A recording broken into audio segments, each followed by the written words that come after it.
Una nueva charla sobre el Tratado del Paisaje Español en el tema del ferrocarril.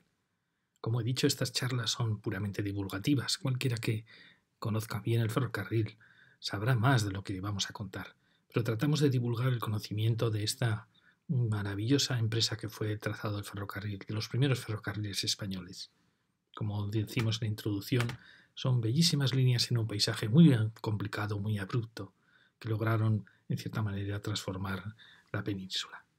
Hoy tratamos de los ferrocarriles de Vascongadas.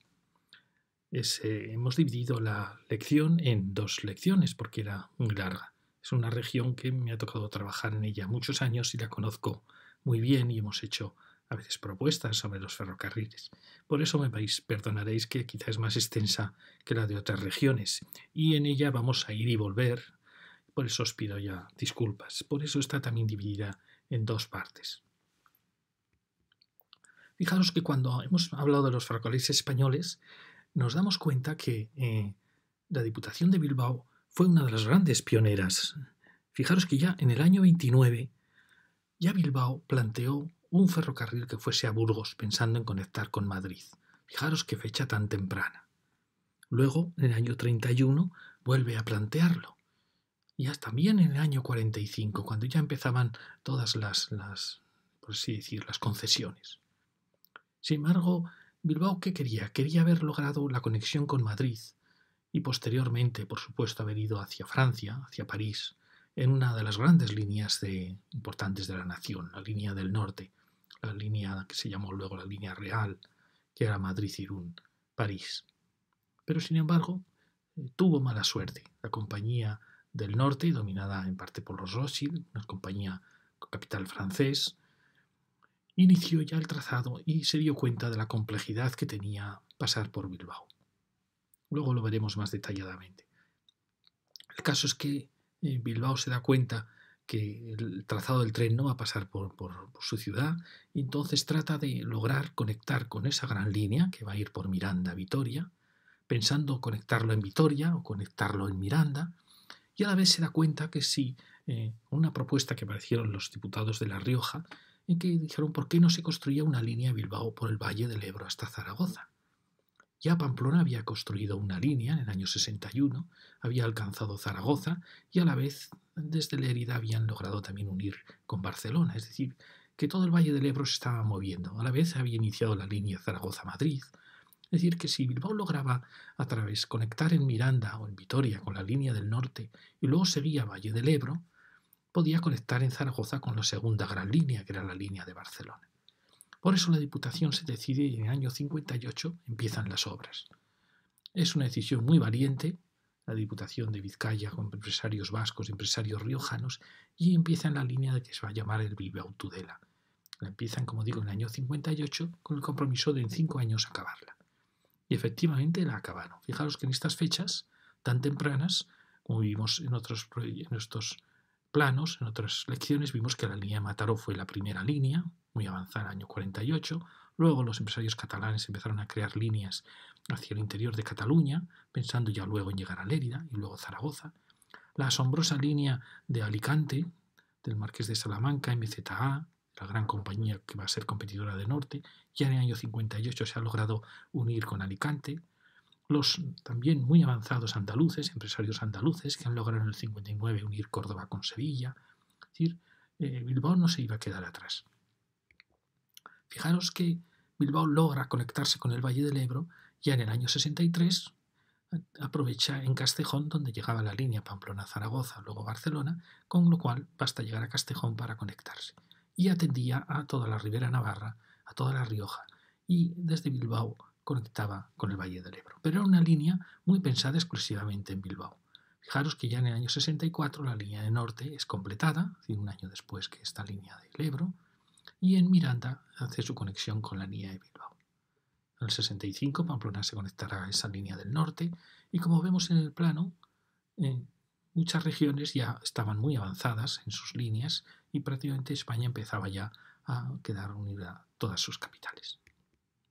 Luego pasará, aunque es un poco posterior, la gran competencia entre las líneas de MZA, del Marqués de Salamanca, Madrid, Zaragoza, Alicante, que habían construido las líneas de Alicante y que había luego comprado las líneas de los andaluces, que podía haber sido la tercera gran compañía, pero al final quizá una mala gestión llevó a que la comprara MZA, y el intento de MZA de llegar como fuera al Paso de Barcelona. Al final compró las compañías catalanas que llegaban a Barcelona, creó una línea propia porque Norte, mientras tanto, se había ido apropiando de estas líneas tan costosa de Bilbao-Tudela, que nada más acabar, pues yo tenía problemas económicos porque el esfuerzo había sido enorme.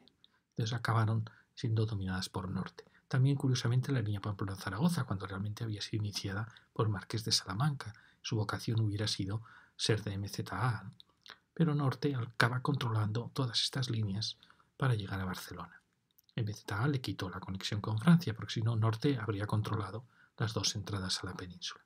Entonces es una lucha apasionante entre dos grandes compañías. Cada una tenía sus arquitectos, sus ingenieros, sus tipos de estaciones diferentes.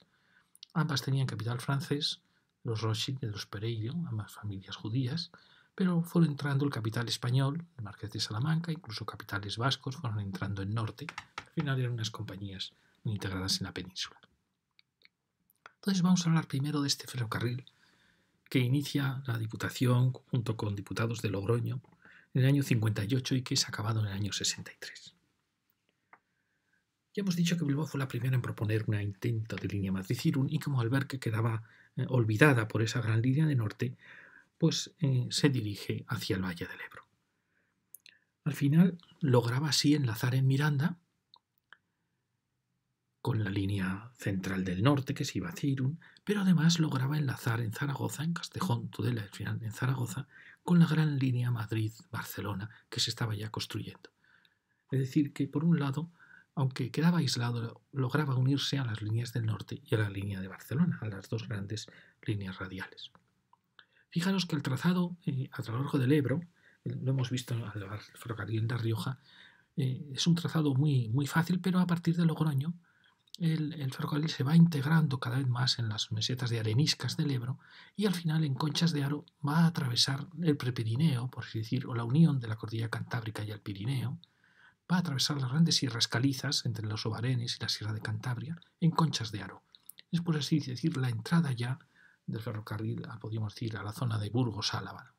Luego va a volver a atravesar la Sierra de Subijana por los desfiladeros de Subijana y se va a dirigir por el valle del río Bayas hacia el Alto de Orduña. Allí va a tener el gran problema que tuvo esta línea, que era el salto de Orduña y el descenso hacia Bilbao. Se planteó en su momento que la línea tendría que haber ido por Balmaseda, que es un recorrido mucho más sencillo. Pero por Balmaseda luego se va a encontrar con los desfiladeros del Ebro, una zona muy complicada. Y en cierta manera ese camino estaba más pensado para ir a Burgos, cuando ya la Diputación lo que quería era, con el apoyo de los riojanos, llegar a La Rioja. Quizá eso forzó este camino, que era el antiguo Camino Real, construido por Carlos III, pero que siguiera un camino que a pesar de su dificultad había sido posible para los carromatos. Sin embargo, para el ferrocarril se iba a encontrar con un obstáculo muy, muy difícil. Aquí vemos, como llamó, el terrible descenso a Bilbao. Podríamos decir, sí, hasta Miranda era un camino sencillo, exceptuando los vecinos de Concha de Aro. Aquí enlazaba con la línea de Irún, es decir, era un sitio amplio, tener unos buenos enlaces. Aquí era donde la línea realmente cruzaba el Ebro por vez primera, en Miranda, porque luego va todo el rato al sur del Ebro, ligado al Ebro, pero al sur. Y sí, aquí estaban los desfiladeros de Subijana, que también tenía una cierta complejidad, pero luego estaba el valle del río Bayas, que era un valle amplio. Pero aquí, en Orduña, tenía que producir el gran salto, casi 500 metros de desnivel, entre las cotas de Bilbao, la zona de Orduña. Un salto tremendo, entre lo que es prácticamente la meseta, aunque sea Valle del Ebro, son los bordes de la meseta, y ya las laderas cantábricas. Es decir, que en cierta manera era una empresa muy difícil. Fijaros, aquí he dibujado quizá un poco exageradamente la línea de Orduña. Fijaros que Bilbao está a una cota de 20 metros, luego lo veremos. En Orduña había logrado ya estar a 300, pero es que aquí estábamos a 800 metros de altitud. Entonces era enfrentarse. También es verdad que también en Asturias, en Cantabria, se daba ese caso, sobre todo en Asturias. Pero aquí se ve como quizá más extremo, ¿no? Más extremo por el aspecto de los acantilados. En cierta manera creo yo que este salto tan difícil ha sido siempre una hipoteca para esta línea. Al final, Bilbao, veremos, no logró conectar con Vitoria directamente, tampoco conectó con San Sebastián, sino que él buscaba la dirección, en cierta manera, de Madrid a través de Miranda y de Zaragoza a Barcelona a través del Ebro. Pero siempre estas dificilísimas curvas que ahora vamos a ver han hipotecado esta línea. Fijaros, desde los 20 metros en que está Bilbao se asciende por el Valle del Nervión, con no demasiada dificultad, se asciende hacia Murrio a 200, en Orduña está a 300, va rodeando todo el Valle de Orduña, la cuenca, y logra en ese gran rodeo lograr alcanzar la cota 500. Y ya logra ascender hasta el Valle ya del Altuve, en Izarra, a 700 metros de altitud. Es decir, es un ascenso asombroso, pero con unas enormes pendientes, con una gran dificultad, que como digo, en cierta manera, hipotecó la línea. Cuando uno ve la sección se da cuenta que efectivamente desde Zaragoza a Logroño era un trazado muy sencillo, luego se cruzaba en la Prepirineo o Cordillera Cantábrica ya en Conchas de Aro, en Miranda Ebro, la gran cubeta de Miranda era fácil, luego se empezaba ya el Vallas con los desfiladeros de Subijana y se ascendía, pero en Orduña era donde estaba el problema para luego descender a Bilbao. Es decir, es un problema topográfico muy complejo. Podríamos decir, ¿por qué se tomó este camino? Realmente, como hemos dicho, muchos proponían haber ido por Balmaseda, que es una subida muy suave, hasta Villarcayo, hasta las Merindades, donde nació Castilla. Pero desde aquí sí que es cierto que se podría haber ido a Miranda, ligado al Ebro, probablemente hubiera sido mucho más sencillo. Y aunque hubiera sido más vuelta, yo creo que la línea habría funcionado mejor. El problema es que parecía que uno realmente rodeaba, se alejaba mucho del destino, que era La Rioja, pero realmente era un poco más lógico porque llegabas al Ebro en un punto en que el Ebro no hay un casi desnivel, la divisoria es muy suave. Probablemente hubiera sido una mejor solución. ¿Qué pasó? Que ellos utilizaron el viejo camino de Orduña, o sea, siguieron un camino real. Luego la autopista ha demostrado, al hacerse la autopista Bilbao-Madrid, por así decir, que subió realmente por casi el mismo valle, pero luego se desvió hacia el Tuve y en este desvío va teniendo desarrollo para tener una suave pendiente, más o menos lo que hace hoy la autopista. Y llega al Tuve, muy cerca de ese valle del río Vallas, que era el que luego podría haber descendido hacia Miranda. Es decir, que probablemente si hubiese tomado el camino de la autopista, y por el puerto de Altuve, es decir, un poquito más al oriente, siguiendo el mismo valle, probablemente hubiera sido posible salvar ese desnivel sin esta terrible quebradas. Pero bueno, así fue la historia de la compañía. Lo cierto es que la compañía, cuando acabó de hacer ese esfuerzo, pues entró casi en pérdidas, en quiebra, y ha sido un esfuerzo demasiado grande para una compañía pequeñita. Y ella, que hubiese querido, a partir de esa línea, haber hecho una unión a través de Durango con San Sebastián, pues ya vio imposible. Muy pronto entró en quiebra y, como vemos luego, la compró Norte. La compañía del Norte la acabó comprando. Si nos fijamos, realmente este problema lo ha tenido también el AVE. Es decir, el AVE, también Bilbao quería que el AVE pasara por Bilbao. Un AVE Madrid-París, que menos que pasar por Bilbao. Pero sin embargo, de nuevo, o se ha cometido el mismo error o no se ha podido hacer. Al final, ¿qué ha sucedido? El AVE ha seguido el mismo trazado que la línea antigua de la Compañía del Norte, del Madrid-Irún. Y ha pasado por Vitoria y a partir de Vitoria, dando un enorme rodeo, rodeando los montes del Duranguesado, ha descendido hacia Durango para llegar a Bilbao con pendientes suaves. Es decir, que el rodeo Vitoria-Bilbao ha sido enorme, ¿no? Y casi decíamos casi 70 kilómetros de rodeo. Con lo cual Bilbao ha quedado de nuevo lejos de la línea importante Madrid-Irún.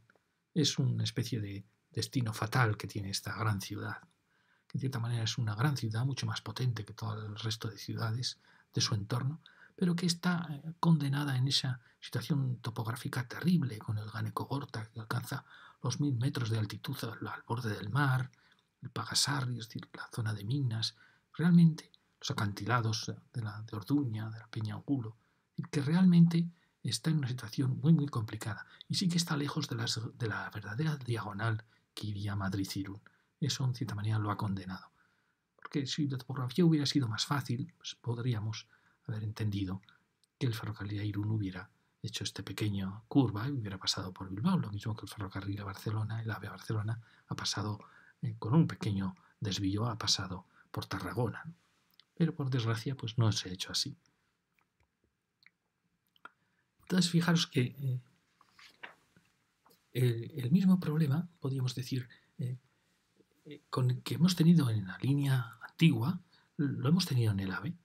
En el AVE, la línea del AVE ha seguido casi exactamente la línea de la primera línea Madrid-Irún del año 1864. Es decir, ha ido por Vitoria y realmente se parece mucho en el sentido de que al final ha tomado el Valle de Loria para dirigirse hacia San Sebastián. Luego aquí es donde ha girado para ir hacia Bilbao. Pero fijaros que, así como en Orduña esta línea tuvo que hacerse un enorme esfuerzo, todas las líneas de que entonces se hacen en la península van a tener que hacer ese esfuerzo. Fijaros, la línea a Santander, la primera línea a Santander, también en Bárcena de Piedeconcha, pues va a tener que saltar el enorme desnivel. Si bien es cierto que la topografía aquí, aunque es el mismo salto, tiene como más amplitud. En cierta manera, Cantabria es mucho más generosa en sus amplitudes que Vizcaya, ¿no? Y que Guipúzcoa. Por eso, en cierta manera, aunque esto es el mismo salto topográfico, sin embargo, da la sensación de un ascenso mucho más suave, mucho más tranquilo. Más complicado es en Asturias, donde efectivamente basta ver las terribles curvas que tiene que hacer el ferrocarril en el puerto de Pajares, donde para llegar a Oviedo, ¿no? Y cómo el nuevo AVE, los problemas tremendos que está teniendo en el túnel para llegar a Oviedo. Y en Galicia, pues en vez de salvar los Ancares, el ferrocarril optó por ir por el río Sil y ir hacia Monforte-Lugo, un terreno que, aunque tiene una cierta complejidad, de cierta manera no tiene que subir esos enormes desniveles, esos saltos que tiene en la zona de Vizcaya, Guipúzcoa. Fijaros que también la línea importante de Madrid-Irún también lo pasó mal a partir de Alsasua, en que tiene que saltar de un valle a otro y luego seguir el Oria. Es decir, es muy complejo, pero al ser una diagonal realmente tiene muchas más desarrollo, muchas menos pendiente que aquí, donde el salto lo hace realmente casi en dirección perpendicular. Y como vemos, los AVEs les va a pasar lo mismo. Fijaros que en Santander está la polémica de que no iba a ser AVE, que iba a ser una velocidad alta, ¿no? Yo creo que Santander no puede renunciar a tener un AVE como todas las demás regiones. Al final el AVE está optando por tremendos túneles que van aminorando la pendiente a costa de iniciarse muy pronto y van a ir descendiendo suavemente. Lo mismo en Oviedo, evitando por supuesto estas enormes curvas, pero con enormes problemas en los túneles de Pajares, con el tema de Santander, donde se discute si será AVE o no será AVE, y en Bilbao, donde ha tenido que hacer, como he dicho, la famosa Y vasca, no es sino realmente una excusa para poder llegar a Bilbao con un desarrollo mucho mayor. Entonces podríamos decir que en cierta manera Vascongadas no tuvo suerte, ¿no? No tuvo suerte con el ferrocarril. ¿Por qué? Porque aunque la Diputación fue la primera a obtener la concesión Madrid-Irún, luego no tuvo capital, fue la Compañía del Norte la que lo logró en los años 64, unir Madrid con Irún, y dejó Bilbao aparte, y Bilbao se las buscó para intentar lograr enlazar con esa línea. Sin embargo, fijaros que al final Vascongadas no pudo unir sus capitales. Es decir, Bilbao no estuvo unido por ferrocarril a Vitoria, algo que la gente se queda asombrada cuando dice, bueno, ¿por qué no hacen ferrocarril a Bilbao? Es que no hay ferrocarril de Bilbao a Vitoria. Fijaros que tampoco pudo realmente unir con San Sebastián con una línea de ancho nacional. Luego veremos cómo fue al final una línea de vía estrecha, muy interesante, muy compleja, pero no tuvo una gran línea de ancho nacional que uniese Bilbao con San Sebastián. Es decir, que al final San Sebastián sí que estuvo unida con Vitoria, pero por la casualidad de encontrarse ambas en la línea Madrid-Irún. Pero quedaron, como veis, quedó el País Vasco totalmente desarticulado, sin una línea nacional que la uniera. Fijaros que Andalucía lo había logrado. Los andaluces lograron la línea Córdoba-Sevilla, luego Sevilla-Cádiz, lo unieron Córdoba con Málaga, es decir, que lograron una línea común. Algo parecido pasó en Cataluña, donde al final la línea, aunque olvidaba Tarragona, y sí que era una línea Lérida, Barcelona, Gerona, ¿no? Es decir, que otras regiones sí que lograron unir sus capitales. Pues en Vascongadas no fue así. Pues en cierta manera no tuvo suerte con el ferrocarril. A pesar del esfuerzo que hizo, no pudo unir su propio país. Y ahora vamos a entrar, que luego lo veremos también en la segunda lección, el asombroso mundo de los ferrocarriles vascos. La mayoría son de vía estrecha, efectivamente, pero también habrá de vía ancha. Pero fijaros el impresionante esfuerzo, más de 30 ferrocarriles, casi 35 ferrocarriles.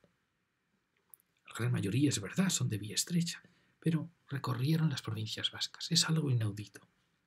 Forman la mayor densidad de ferrocarriles de España, sin ninguna duda. Fijaros, más que en Cataluña, más que en Valencia, como hemos visto, más que en Asturias. Casi todos los valles poseen su ferrocarril. Y además, ferrocarriles en trazados complejísimos, por desfiladeros, cruzando cordilleras, con largos túneles. Fue realmente una labor asombrosa. Su conjunto sí que es cierto que se hubiera mantenido, hubiera merecido ser patrimonio de la humanidad. ¿Por qué? Por esa integración de paisaje, río, montaña, ferrocarril. Fijaros los números de ferrocarriles. Mirad, el ferrocarril, empezando desde el oeste. El ferrocarril de Castro Reales a Traslaviña, cruzando el Alto de las Muñecas, una topografía terrible. Podríamos decir, es el número 1. El 2 es que desde este ferrocarril atendió a la zona minera de Galdames, una zona riquísima en hierro, un segundo ferrocarril. Un tercer ferrocarril era el ferrocarril que llegó de Bilbao a Santander, uniendo efectivamente con capital de Santander, que los santandereños empezaron con vía ancha y los vascos empezaron con vía estrecha, y al final los de Santander adaptaron la vía estrecha, un pequeño error. Después teníamos el ferrocarril a Balmaseda, del cual había nacido por a lo largo del río Cadagua. Pero es que también tuvimos el Bilbao-La Robla, para ir a buscar carbones para la siderurgia vizcaína. Y fijaros lo de ferrocarriles que están dirigiéndose hacia el oeste. Este ferrocarril de La Robla va a ser el ferrocarril de vía estrecha más largo de Europa, va a llegar hasta León prácticamente, al pie de la cordillera, de toda la cordillera cantábrica. Es un bellísimo ferrocarril. Pero es que además tenemos 5 ferrocarriles mineros.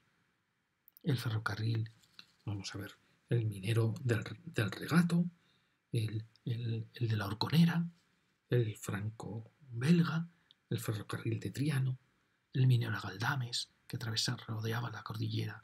Es decir, había 5 ferrocarriles mineros aquí, algunos de ellos en ancho nacional, el de Triano, por ejemplo, que hoy se usa como una línea de cercanías.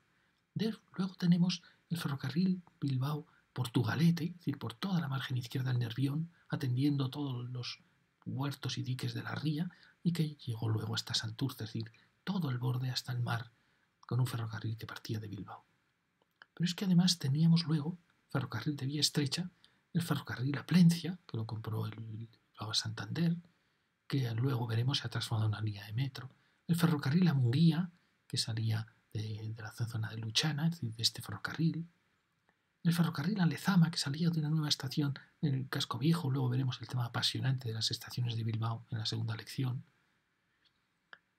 Un 15 ferrocarril podría ser la unión a través de unos tremendos túneles con los ferrocarriles vascongados, que va a ser muy importante, porque va a ser el ferrocarril Bilbao-Durango, que yo llamo número 16, que era la línea de Bilbao-Tudela, llamado línea 17, es una línea importante, es la que hemos hablado, quería haber logrado una unión con San Sebastián en ancho nacional y no pudo por sus problemas económicos. Entonces al final los empresarios vascos las diputaciones crearon la línea de ferrocarriles vascongados, que primero llegaban hasta Durango, luego desde Durango se dirigían hacia Zumárraga, y fijaros, para enlazar a través de todo este tremendo valles, enlazar con la vía de ancho nacional Madrid-Irún, que aprovecharon esta línea para subir hasta Vitoria, algo realmente asombroso, que ya llamó 24, que es un poquito el trazado que en parte ha seguido luego el AVE, pero fijaros la vuelta que tenía que dar para llegar de Bilbao hasta Vitoria. Desde este ferrocarril de Durango salía un ferrocarril a Elorrio, otro ferrocarril minero a Razola. Desde él salía también un ferrocarril hacia Anoria, todo el valle de la Ratia, de Yurre. Desde este ferrocarril salía una línea al Goibar, que luego fue la línea que fue hasta San Sebastián. Es decir, que había aquí 3 compañías, Durango, Zumárraga, el Goibar, y desde el Goibar a San Sebastián. Y luego la línea San Sebastián-Irún, que va a ser el famoso topo, ¿no?, por los túneles que atravesaba. Pero fijaros que además tenemos una línea, estoy ya perdiendo de tantas que tenemos, la línea 22, la línea 23, tenemos la línea 24, hemos dicho la de Vitoria, 25, desde aquí salía una línea a Oñate, al pie de la Izgorri, la montaña más alta de Guipúzcoa. Fijaros cómo están surcándose todos los valles de Vizcaya y de Guipúzcoa, llegando hasta Vitoria. Luego viene la línea 26, que es desde Zumárraga, se lleva una línea por el Urola, donde aún podéis ver parte de la línea, donde está el Museo del Ferrocarril Vasco. Podéis ir y hacer un recorrido en un antiguo ferrocarril, en parte, que llegaba hasta Zumaya, cruzándose con la línea de San Sebastián. Y luego estaba otro ferrocarril que iba a Hernani, otro ferrocarril que iba a Tolosa, y también teníamos el Plazaola, que era un ferrocarril que había nacido con una vocación minera, pero que al final acabó llegando hasta Pamplona, asombrosamente, a través de un terrible recorrido, que fue el ferrocarril Plazaola. Y después teníamos también por el Bidasoa, otro ferrocarril que al final acabó llegando a Elizondo, en pleno valle de Baztán, Navarro. Es que fijaros, hay gran cantidad de ferrocarriles, y nos dejamos alguno más que había en el Alto de Urquiola, casi forestal, y probablemente nos dejemos más ferrocarriles, Vitoria-Estella, luego hablaremos de él. Y fijaros el asombroso esfuerzo que supuso, casi 35, 36 ferrocarriles, una labor ingente, apasionante. Y este dibujo lo dedico en cierta manera a ellos, ¿no? De toda esta increíble labor por los desfiladeros del Deva, del Urola, del Oria, del Caragua, del Barbadún, atravesando montañas de caliza, de Vizcaya, de Guipúzcoa. Fijaros que ha quedado muy poco.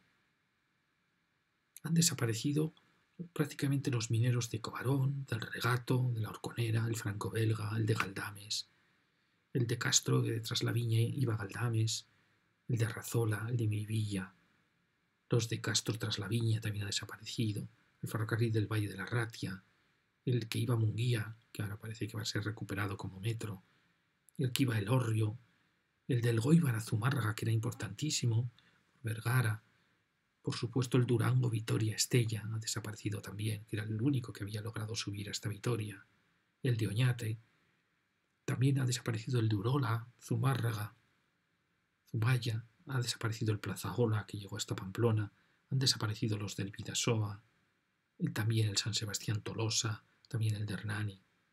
Al final, ¿cuáles han quedado? Han quedado el de Triano, que al final acaba en Musques, Somorrostro, ha quedado el de Portugalete por la margen izquierda, que ambos eran en ancho nacional, ha quedado el Bilbao-Santander en vía estrecha, ha quedado el Bilbao-La Robla en vía estrecha, aunque comparte parte del trazado con el de Santander, que va a Balmaseda, ha quedado el Amorebieta-Bermeo, bien muy interesante porque cruza la cordillera y alcanza la costa por Guernica.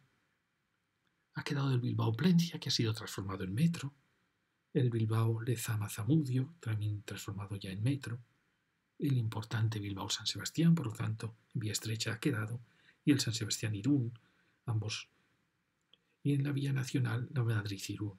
Y se ha incorporado una nueva línea, que es el trazado del AVE, de la Y vasca, que es el AVE Vitoria-Bilbao-San Sebastián. Es decir, por desgracia, como vimos como en Valencia, aunque se le critica mucho a la Generalitat Valenciana, ha actuado muy bien. Fijaros que de todas las líneas que tuvo, solo había perdido una. Todas las demás habían sido transformadas en metro. Vimos también la mala gestión de la Generalitat catalana, que ha perdido casi todas sus líneas. Y realmente el gobierno vasco pues tampoco puede estar orgulloso, porque ha perdido un total de 22 ferrocarriles. Quería profundizar un poquito más en los mineros porque son un tema apasionante, fijaros. La cordillera de Triano es una gran cordillera, prácticamente toda toda casi de hierro. Este fue el origen de esa gran revolución industrial vizcaína, el origen de los bancos vizcaínos, del Banco de Bilbao, de Vizcaya, de la Baskonia. A sus minas acudieron 7 ferrocarriles. Fijaros, el de Cobarón, que aún se ven sus rastros cuando va a Bilbao a Castro, unos tremendos acantilados cerca del mar. También el de Castro tras la Viña, también pasaba al pie de las minas del Monte Allen, de donde salía otro ferrocarril que iba a las minas de Galdames, al otro lado de la cordillera. Teníamos también el ferrocarril del Regato, también profundizaba por un valle, en la zona de Baracaldo, para llegar a estas minas. El de la Horconera, que también rodeaba por el norte de los montes de Ciano para llegar a las minas. El franco-belga. El ferrocarril de Triano, que al final lo compró la Diputación, lo hizo la Diputación en ancho nacional, que es el que se ha mantenido como cercanías. El otro ferrocarril de Galdames, que daba un enorme rodeo por toda la cordillera para llegar a esas grandes minas. Y también en Bilbao salían los ferrocarriles a esos montes al lado de Bilbao, de La Peña, Miribilla, los ferrocarriles, porque había enormes minas de hierro también en las cercanías de Bilbao. Es decir, aquí hay una gran concentración de montañas de hierro. Entonces, hoy cuando vemos todo eso, era una cordillera plagada de minas que continuaba hacia Santander, hacia el Monte Allen, hacia la zona de Castrurdiales, en las montañas de Cantabria. Fijaros que eran montes mineros, puros montes de hierro, sobre el mismo Bilbao. Se creó un universo de minas, de lavaderos, de cables aéreos, de caminos, de ferrocarriles, de embarcaderos, de muelles, de industrias, de astilleros. Todos estos ferrocarriles tenían cada uno su embarcadero para llevar el hierro a Inglaterra, para venderlo para las propias ferrerías, de poblados obreros. Toda esta la famosa margen izquierda del Nervión, que se llenó de poblados obreros, que constituyó todo ese mundo donde surgieron tantos movimientos obreros socialistas, comunistas, anarquistas. Esta comarca era uno de los motores económicos de España. Minas, altos hornos, astilleros, fábricas químicas, fábricas de explosivos, un puerto cada vez mayor que va avanzando cada vez más hacia el océano. Luego llegaron las refinerías, las centrales térmicas, las centrales de gas. Era sin duda la mayor concentración minera e industrial de España. De su riqueza van a surgir el Banco de Bilbao, el de Vizcaya, la Baskonia. La riqueza de Bilbao se expandió hacia Santander, hacia Asturias, hacia León, hacia Teruel, donde vimos cómo los empresarios vascos compraron las minas de Teruel y hicieron un ferrocarril hasta Sagunto, donde montaron unos nuevos altos hornos. Influyeron en Valencia, influyeron en La Rioja, influyeron en Zaragoza. Era quizá el mayor núcleo empresarial del país. ¿Y cuál ha sido la herencia de tanto ferrocarril? ¿Qué nos ha quedado? Pues fijaros, nos ha quedado que al final las grandes ciudades de Vizcaya, las villas, pues casi todas poseen un ferrocarril. Fijaros, desde Bilbao el ferrocarril a Balmaseda, luego el ferrocarril que va a La Robla y a León, pues al final atiende todo el Valle del Cadagua, atiende todos estos pequeños pueblos y Balmaseda.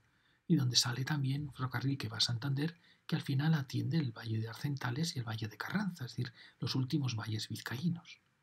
Nos ha quedado también del ferrocarril minero de Triano una línea que va al extremo casi de Vizcaya, a Musquiz-Somorrostro, donde está la gran refinería. Nos ha quedado también en ancho nacional el ferrocarril a Portugalete, que luego llegó a Santurce. Es que fijaros que toda la margen izquierda está atendida por 2 ferrocarriles, todo el Valle del Cadagua, el occidente vizcaíno, está atendido por 2 también ferrocarriles.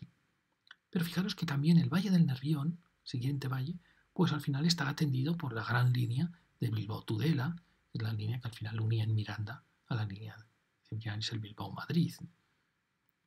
Se ha perdido efectivamente el ferrocarril del Valle de la Ratia, pero luego tenemos esta línea, aunque sea en vía estrecha, es el ferrocarril Bilbao-Durango, que luego se dirige por Hermo y Eibar, aunque se ha perdido la conexión con Vitoria, la conexión del Hórreo, la conexión con Zurbarán se ha perdido, pero al final llega a San Sebastián, aunque sea en vía estrecha.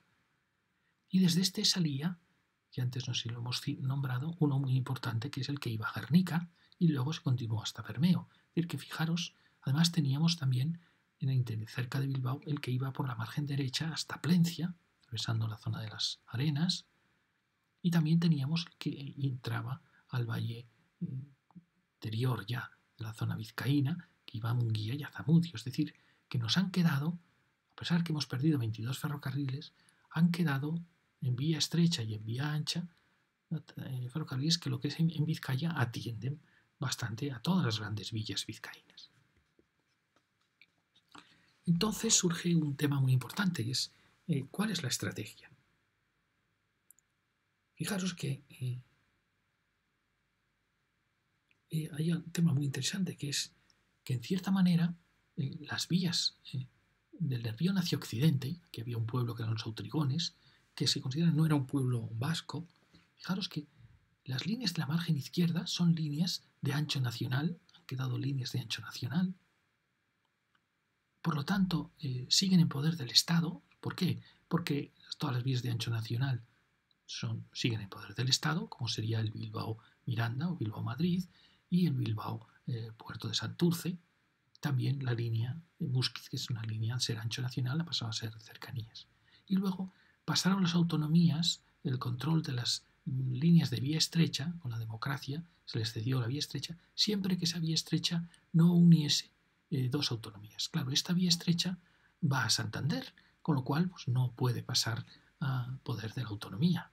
Es decir, que fijaros qué curioso que todo el borde occidental, luego lo veremos, es un tema apasionante, todo esto sigue en manos estatales, por así decir. Y sin embargo, fijaros, todo lo que es la Vizcaya profunda, los pueblos que realmente sí que eran vascos, los caristos, los bárdulos, Guipúzcoa, como eran líneas de vía estrecha que unían realmente territorios solo de la propia autonomía, han pasado a ser vías autonómicas, como son Euskotren, los antiguos ferrocarriles vascongados, la línea de Plencia, que pasaba a ser del metro, también en manos parte del gobierno vasco, las líneas de Lezama, futura línea Munguía, la línea de Guernica. Es decir, fijaros que es curioso cómo se ha creado una especie de trazado autonómico de líneas que pertenecen a la autonomía, estiradas por el gobierno vasco, líneas que dependen aún del Estado, de Madrid, y ahora ha aparecido la tercera línea, que es la línea ya, podríamos decir, no estatal, sino casi internacional, ¿no? Que es la línea del AVE. Fijaros qué apasionante es que va a haber como tres mundos, lo vamos a ver enseguida, en las siguientes lecciones, tres mundos que a veces están en discordia. Es curioso que toda esta margen izquierda, lo veremos, la margen obrera, es la margen del ensanche burgués, la que tenía relaciones con Madrid, por eso tenía este ferrocarril al final, mientras que esta es la Vizcaya profunda, más rural, de cierta manera más ligada al mundo vasco, más ligada al mundo tradicional, del casco viejo, y eso se lo vamos a notar en los ferrocarriles. Fijaros en el futuro, ¿qué sucedió con llegar la democracia al pasar a propiedad autonómica en las líneas de vía estrecha? Y se habló del metro de Bilbao. Hubo mucha discusión sobre si Bilbao necesitaba un metro, pero fijaros, ¿os acordáis cómo vimos en Valencia lo bien que gestionaron todas las líneas de vía estrecha? Cómo al final Metro Valencia al final adquirió todas esas líneas de vía estrecha, las transformó en metro, que es una idea genial. Aquí, fijaros, lo hemos visto antes, pero hay excesivas administraciones, excesivas gestores. Por un lado está la gestión de la antigua Renfe, o Adif, de las vías nacionales. Después están las cercanías, que también pertenecen a Renfe, porque son vías de ancho nacional. Pero luego está estatal las líneas de FEBE, ¿de acuerdo? O sea, podríamos decir que hay tres gestores de las líneas de ancho nacional. Pero luego es que el problema es que en las líneas de vía estrecha, ahora lo vamos a ver, dentro del País Vasco hay demasiados gestores. Por un lado está el metro, que depende del gobierno vasco, que es el metro de Bilbao. Están los ferrocarriles Euskotren, los ferrocarriles vascongados, ya son dos gestores más. Está el tranvía, que a la vez también depende del gobierno vasco, tiene un tercer gestor. Y luego tenemos luego veremos las líneas de mercancías, la antigua línea Irún, las líneas de ferrocarriles vascos que quieren transformarlas también en líneas de cercanías y también las líneas de AVE. Es decir, que hay demasiados gestores. Pero bueno, se tomó una decisión muy buena, que fue cuando se decidió hacer el metro de Bilbao, se decidió que la línea Plencia, una línea de vía estrecha, ¿os acordáis que había sido adquirida por Ferrocarril Bilbao-Santander?, se transformó en metro. Eso fue un tema muy, muy interesante. Luego se decidió también que la línea a estos pueblos de Lezama, y al final va a ser la línea del aeropuerto, se va a transformar también en metro, la línea que iba a estos valles interiores y que incluso va a llegar hasta Munguía. Y como veis, dos decisiones muy interesantes. Luego se aprovechó un antiguo túnel para crear una nueva línea de metro que llega hasta Basauri. Perfecto, hasta ahí perfecto. Sin embargo, no ha habido la valentía de que este nuevo organismo, el metro, que al final luego veremos, apasionante, que es como salta de una orilla a otra, va ligando ciudades, no se tomó la opción de por qué estos ferrocarriles vascos que van hasta Durango, que van hasta Guernica y Bermeo, es decir, que atan en ciudades muy importantes que producen un tráfico enorme en dirección a Bilbao, ¿por qué no se transformó esta línea en una línea de metro? Como se ha hecho en Valencia, como podría haberse hecho en Cataluña, cuando se había tomado esa decisión aquí en la línea de Plencia. Creo que hay una lucha de competencias, aun dentro de los propios organismos de la autonomía, que al final son dañinas, porque esta es una línea apasionante, es una línea que al final llega hasta San Sebastián. Yo siempre imaginé un metro vasco que uniese Bilbao con San Sebastián, ¿no? Sería una línea maravillosa, ¿no? Lo mismo que puede pasar con el metro de Alicante, que al final va a llegar hasta Valencia. Pero sin embargo hay una lucha de competencias. Ahora, por ejemplo, se va a hacer una línea que realmente es de metro, pero la va a gestionar Ferrocarriles Vascos, porque ha aprovechado sus trazados, porque al final une con el ferrocarril vasco. Es decir, fijaros qué lucha hay, apasionante futuro para estas líneas de vía estrecha de Vizcaya y de Guipúzcoa. Y luego tenemos las vías de ancho nacional, que siguen siendo de Renfe, y que son líneas de una gran importancia para mercancías. Ya ves, son líneas de cercanías. Luego veremos que el gobierno vasco ha hecho una línea de metro, de cierta manera en competencia con esas líneas, que probablemente en una línea quizá podría haberse ahorrado totalmente, porque teníamos aquí dos líneas de ferrocarriles. De cierta manera, como veis, hay una discusión entre el Estado y la autonomía que a veces no es buena para los ferrocarriles. Y esta es la que siempre ha sido como mi sueño, ¿no? Lo he contado varias veces. Es decir, dado que las relaciones entre las ciudades vascas son intensísimas, hasta ver el tráfico de la autopista Bilbao-San Sebastián o la asombrosa Bilbao-Vitoria a las 8 de la mañana, realmente hablan de que es una única metrópoli en Vascongadas. Sí, es una única metrópoli con todos los problemas de una única metrópoli que no tiene unidas sus extremos. Entonces, parecería lógico integrar, como digo, toda su red de ferrocarriles vascos en una red de metro. Fijaros que iría desde Irún, Pasajes, San Sebastián, toda la costa guipuzcoana, todo ya el interior de Vizcaya, el Duranguesado, iríamos con Guernica, Bermeo, con Plencia, también con Santurce, estas líneas que ahora son de cercanías, podrían haber pertenecido a la línea de metro, pues la línea 2, la línea de Somorrostro, que ya quizá no tiene sentido que sea una línea de cercanías, aunque sea en ancho nacional, podría incorporarse perfectamente a las líneas de metro, la línea Balmaseda, aunque participa de la línea Santander, perfectamente es en vía estrecha, se podía incorporar a la línea de metro.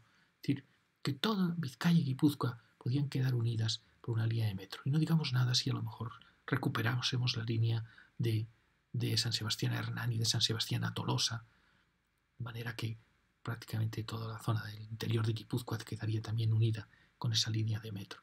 Entonces, para mí es un sueño que algún día ferrocarriles vascos y metro se unan en una única línea. Como al final va a pasar probablemente, como he dicho, entre Valencia y Alicante, o como quizá tendría que haber pasado en Cataluña, pero la desastrosa gestión de la Generalitat no lo ha logrado. Entonces nos preguntamos, ¿pero y qué sucede si desaparece esas líneas en función del metro? Pues que nos vamos a encontrar con tres estructuras. Por un lado, vamos a tener la línea, como yo digo, de metro vasco, los antiguos ferrocarriles de vía estrecha que formarían el gran metro vascongado. Luego vamos a encontrarnos con el AVE, con la Y vasca, que viene desde Burgos, desde Madrid, llega a Vitoria, y aquí tiene este elemento tan extraño, ¿no? Se habla de la Y vasca, pero la Y vasca no es ningún éxito. ¿Por qué? éxito es en Cataluña, donde el AVE entra por Lérida, pasa por Tarragona, Barcelona y Gerona. Es decir, sus 4 capitales están unidas en una línea, con la suerte además de que esa línea une con Francia y une con Madrid. Es decir, que es una línea perfecta. Es una línea internacional, una línea nacional y una línea que sirve para unir sus capitales de provincia. Sin embargo, aquí no ha pasado así. Hubiera pasado si esta línea hubiera entrado por Bilbao, pero entonces Vitoria habría quedado desligada. Al final, ¿qué ha pasado? Pues que la propia estructura de las Vascongadas ha obligado esta Y, que ha sido también la excusa para llegar a Bilbao a través de este recorrido más largo que ha permitido descender, y que al final, efectivamente, las 3 ciudades han logrado estar unidas. Pero ya veremos a costa de que no hay una red directa Bilbao-Vitoria, sino que bueno, hay que dar este rodeo. Tampoco estaba pensado con una relación directa Bilbao-San Sebastián, aunque sí que va a existir. ¿Y entonces qué va a pasar? Pues efectivamente, esta línea de AVE, que curiosamente tendría que haber sido una línea internacional, va a permitir unir sus 3 capitales. Pero realmente, para ir de San Sebastián a Bilbao se va a tomar el AVE. No va a ser excesivamente costoso. No es costoso utilizar el AVE como una línea local. Ahí está la gran contradicción. Por un lado, hemos logrado unir las 3 capitales, pero con una línea cuyas prestaciones son para alta velocidad, que no se van a poder cumplir. Si nada más ya arranca de San Sebastián va a estar frenando para llegar a Bilbao o a Vitoria. Es decir, que por un lado es una contradicción. Que una línea con esta intención internacional de unir con Europa, unir con la capital de España, al final tiene un trazado que más parece un trazado de una vía local. Pero entonces, ¿qué va a pasar? ¿Qué va a pasar con la vía nacional, de ancho nacional? Con la importantísima y bellísima y magníficamente trazada línea de Burgos, Vitoria, San Sebastián, Irún.